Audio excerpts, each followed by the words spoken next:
اس وقت ہم ہیں بابوسر ٹاپ پر یہاں بہت زیادہ یہ دکانیں اور رش کر دیا گیا ہے اور یہ ایک جھولا سا بنایا گیا ہے اور اس کو کمرشلائز کر دیا گیا ہے، تو اس کی ساری خوبصورتی اور ساری دلکشی، ساری رانائی ختم ہو کر رہ گئی ہے۔ تو یہ اسے بالکل میں سمجھتا ہوں ماحولیات کی اس سے خرابی ہوگی، اس طرح نہیں ہونا چاہیے تھا۔ تو بابوسر ٹاپ کی جو اصل دلکشی تھی وہ انہوں نے ختم کر دی ہے۔ اتنی زیادہ یہاں یہ تنصیبات آ گئی ہیں اور عارضی دکانیں اور اس طرح کا جو سسٹم بنا دیا گیا ہے،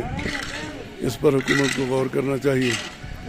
یہ بہت بڑا ظلم ہے کہ یہاں اتنے خوبصورت سپاٹ کو، میں سمجھتا ہوں کہ ایشیا کا بلکہ دنیا کا خوبصورت ترین یہ سپاٹ تھا، یہ ٹورسٹ ہب تھی ایک طرح سے، اور یہاں اتنی زیادہ یہ کوکھے اور یہ عارضی دکانیں اور یہ دیکھیں کس طرح کے یہ لگا دی گئی ہیں اور گندگی ہے ہر طرف، یہ اس کا ماحول بہت خراب کر دیا گیا۔ حکومت کو اس طرف توجہ دینی چاہیے اور ضرورت اس عمر کی ہے کہ بابوسر ٹاپ جو ہے اس کو یہ جو ناجائز تجاوزات ہیں اور تنصیبات ہیں اس سے خالی کروایا جائے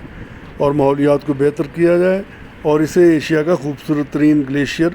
دوبارہ بنا دیا جائے۔ اور یہ گلگت بلتستان حکومت بھی اس میں ذمہ دار ہے اور ہماری وفاقی حکومت جو ہے اس کو بھی اس پہ کوشش کرنی چاہیے اور خیبر پی کے بھی،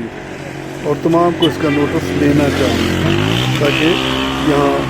اصل بابوسر ٹاپ جو ہے اس کی خوبصورتی بحال ہو سکے۔ ادھر آئے گا قبلی میں چل رہا ہوں